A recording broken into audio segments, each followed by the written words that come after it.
Alright, so I am coming to you with the first one of my reviews. This is for Guillermo del Toro's Frankenstein. And honestly, the big thing I really loved about this movie was the casting.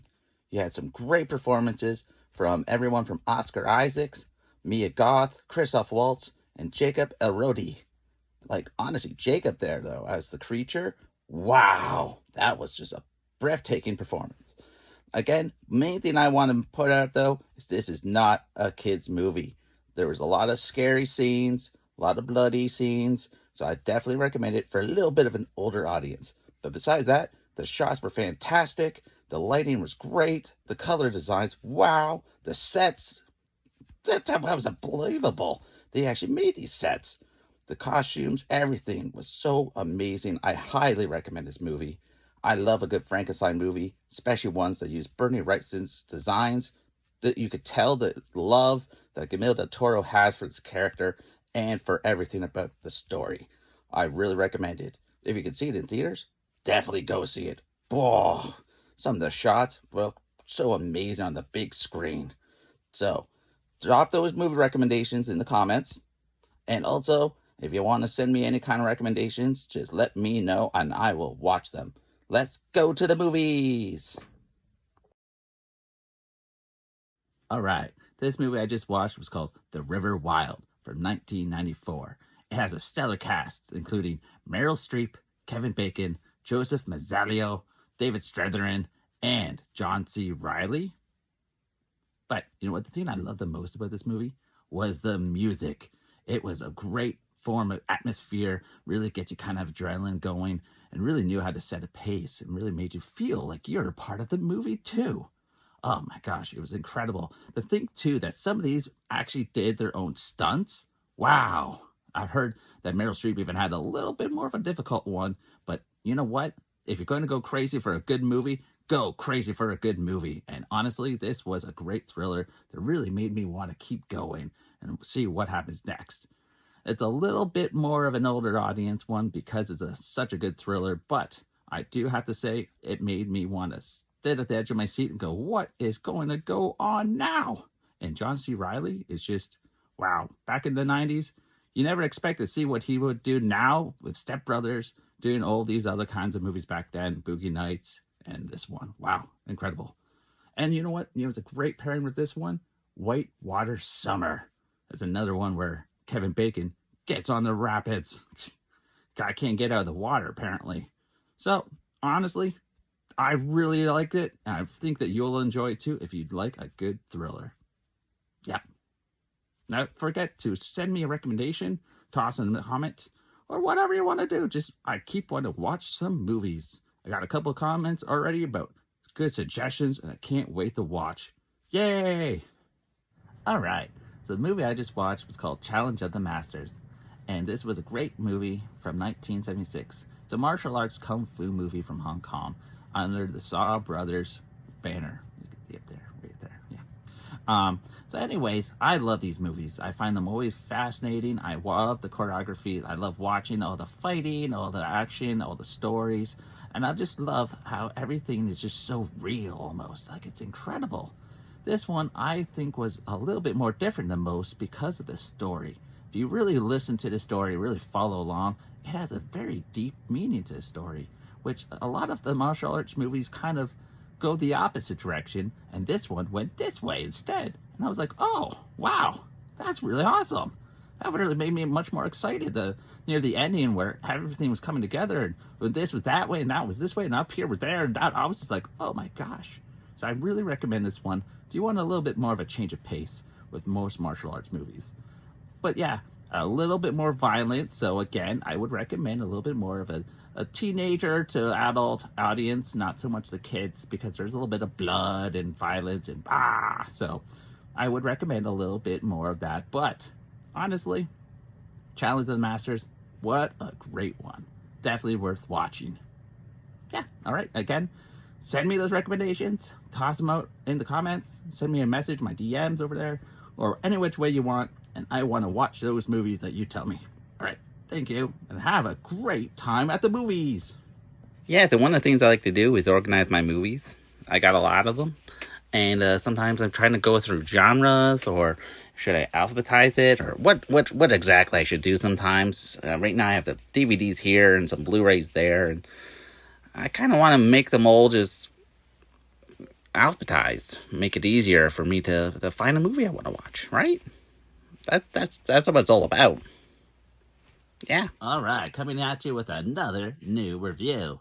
This one was for the Naked Gun 2025 version. Not the Leslie Nielsen, the Liam Neeson. Not Leslie, Liam, not Nielsen. You know what I'm talking about. Anyways, yeah, it was a funny movie. I really got a good laugh out of this one. The surprise is Pamela Anderson. You know, every once in a while she does a movie, I'm just like, oh yeah, she's so good. She's funny. She was able to really help out with the scenes, and honestly, the jokes, the callbacks to the older movies, the just everything. Honestly, Keith Schaffer though, he's a great director. One of my favorite movies that he's ever done. Hot Rod. Oh my gosh, Andy Samberg in that one was funny. But honestly, Liam Neeson too. Let's just go back on that one. Wow. The guy from Taken is taking some laughs and giving us some names, and oh my gosh, I couldn't stop laughing. I was like just all the time, which was just perfect. Honestly, I feel like if you really want a good laugh, but again with this one, a little bit more for the mature audience, like the other movies. It's kind of funny, but you know what I have to say. The similarity is Leslie Nielsen used to do a lot of serious roles too. Like if you ever want to go way back, he did the movie called Forbidden Planet. And not at all was he supposed to be a comedy. And then same thing with Liam Neeson. Liam Neeson does stuff like Taken and all the Star Wars and Qui-Gon Jinn, and so you don't really think of him as like a comedy guy. But then you know what? He did Ted too, and I laughed at that. And then he did this one. I was like, oh my gosh, he's so funny. So I highly recommend it if you really want to have a good old fashioned laugh and go, sorry. All right. And again, toss me those recommendations. All right, I'm coming at you with another great movie review. This one was for Chungking Express. This one is directed by Wong Kar-wai, a fantastic Hong Kong director. This has an all-stellar cast too. Bridget Lim, Takashi Kamasaru, Wei Wong, and Tony Leung. Yeah, I really like Tony Leung. He's been in a lot of awesome movies. I very much enjoy his performances. This one was an amazing two-part different stories. So you had one part telling about a police officer falling in love and all the stuff that goes on with that. And then another story about another police officer falling in love and all that. And then just basically just a very nice slice of life of what it's like just falling in love and experiencing what it's like to fall in love, fall out of love, and just have all kinds of things like that. Just very emotional. The music as well, oh, fantastic. Really brings you in there.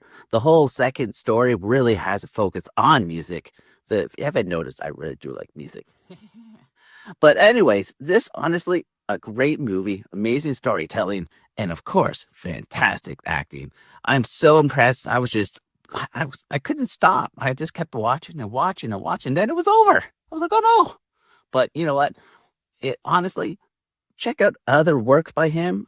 My first time ever watching anything was 2046, and I was, wow, I was really blown away. I honestly, great director, great cast, amazing story. What else can you say? Just, yeah, check it out if you want to. And check out his other works too. And of course, leave those recommendations. Got a lot's coming in, got a lot watching to do. Yeah. Well, I finally did it. I organized all my movies alphabetically, and I separated the Blu-rays with the DVDs down here. So yeah, up here, you know, we got H's, and we got I's, and we got J's, and we got K's, and all that. And yeah, so it makes it a lot easier for me to find movies now. So I can actually enjoy them and sit there and watch. So yeah, took a while, but now it's all there. Yay! Next, I gotta organize my VHSs. I got them all over the place. There's horror here, some Japanese animation, and some sci-fi and kung fu, and comedies, and all kinds of them, just all over the place. So I really got to organize these ones too. But I one step at a time, right? So I just watched a movie called Haunted Nightmare House. It was directed by Kyle Popovich, and honestly, this was one of those movies where you're watching it on YouTube, and then you just want to like kind of record yourself watching it because boom, there's a jump scare, boom, there's another jump scare, and it just keeps coming and coming, and then when you think everything is kind of calm and all that, there's another one. Oh my gosh, I was jumping right out of my skin. The one thing I did like about this was all the shout outs to the other horror franchises or other spooky or freaky kind of movies out there. There was even a small one for like, this movie and that movie. It's kind of fun watching that aspect of it going like, oh, what's going to be, oh, look at that. That's from that movie. That totally creeped me out. Wow. Yeah, that was the great thing about this one. It was very nicely done and shot very well using kind of like a Unreal Engine kind of aspect to it. So it's really neat in that aspect because you can kind of do a lot with it. So yeah, I definitely recommend this for someone who likes jump scares. So again, with this in mind, it's for not really too much for the younger kids. It might scare them too much, but someone who really likes horror and the scary thriller franchises, yeah, this one's right up your alley. If you really want to just be like, how many times can I watch this without getting scared all the time? Oh my gosh. So yeah, if you like those kinds of movies, jump scares, test yourself to see how you could do. And yeah, film yourself reacting to it because that's probably the funniest part because you just don't know when you're just going, bah, be scared like that.